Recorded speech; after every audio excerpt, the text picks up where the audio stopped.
नमस्कार, आवाज़ समाचार में आप सभी का स्वागत है। मैं हूं सर्वेश तिवारी। खबरों की शुरुआत करते हैं और सबसे पहले नज़र डालते हैं आज की हेडलाइंस पर।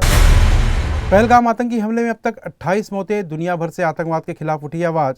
द रेजिस्टेंस फ्रंट ने ली हमले की जिम्मेदारी। पहलगाम आतंकी हमले के कारण पीएम मोदी सऊदी अरब का दौरा छोड़कर दिल्ली लौट आए। आतंकवादी हमले के बाद सियासी बयानबाजी तेज।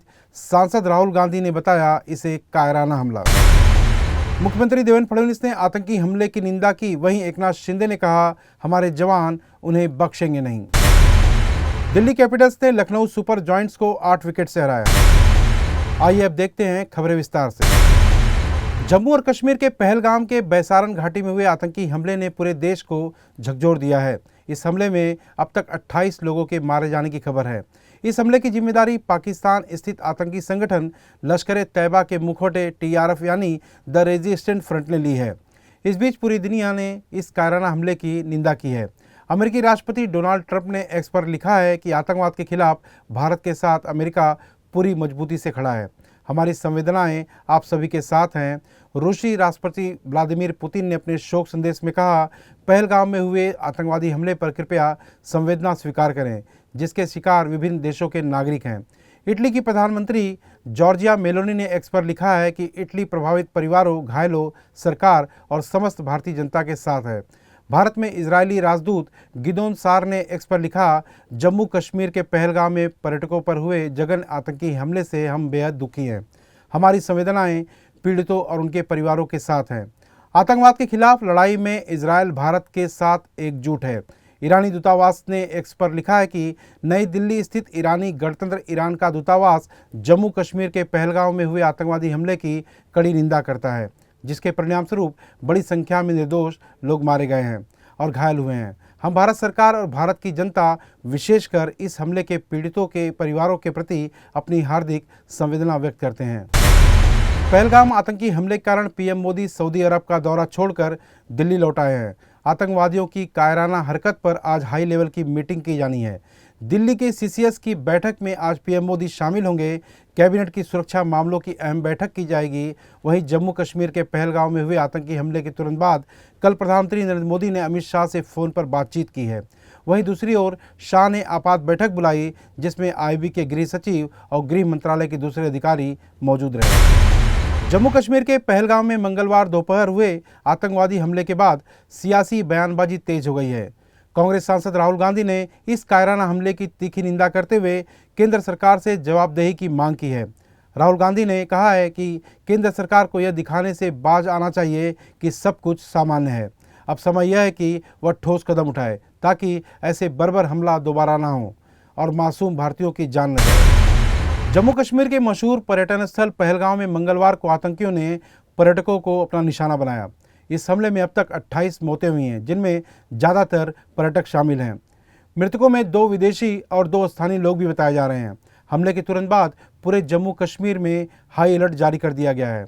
आतंकियों की तलाश में सेना जुट गई है। लोगों की मदद के लिए हेल्पलाइन नंबर्स भी जारी किए गए हैं। स्थानीय प्रशासन ने श्रीनगर में इमरजेंसी कंट्रोल रूम बनाया है और लोगों की मदद के लिए फ़ोन नंबर भी जारी किए हैं।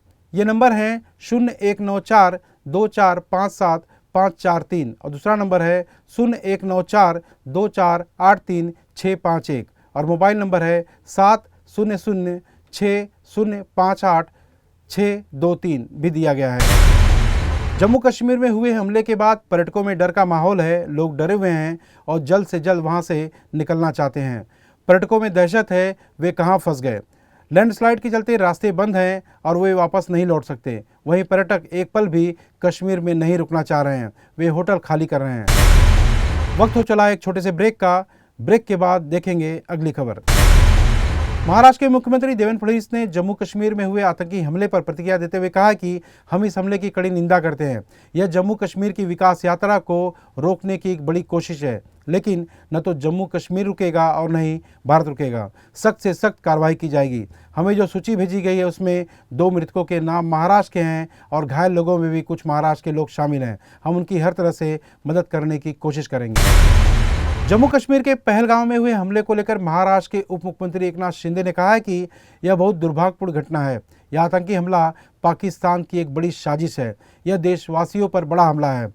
यह हिंदुस्तान पर हमला है। मैं इसकी कड़ी निंदा करता हूं। जिन लोगों ने हमला किया है उन्होंने धर्म पूछकर गोलियां चलाई हैं। उन्होंने चुन चुन कर लोगों को मारा है, लेकिन हमारे जवान एक एक करके नहीं बल्कि एक साथ सभी को मारेंगे और खून का बदला खून से और ईंट का बदला पत्थर से लेंगे।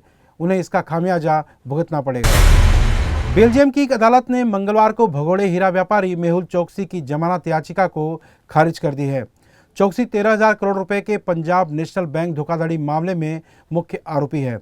चोकसी को 12 अप्रैल को बेल्जियम पुलिस ने गिरफ्तार किया था। यह गिरफ्तारी सीबीआई और ईडी के प्रत्यर्पण अनुरोध के आधार पर की गई थी।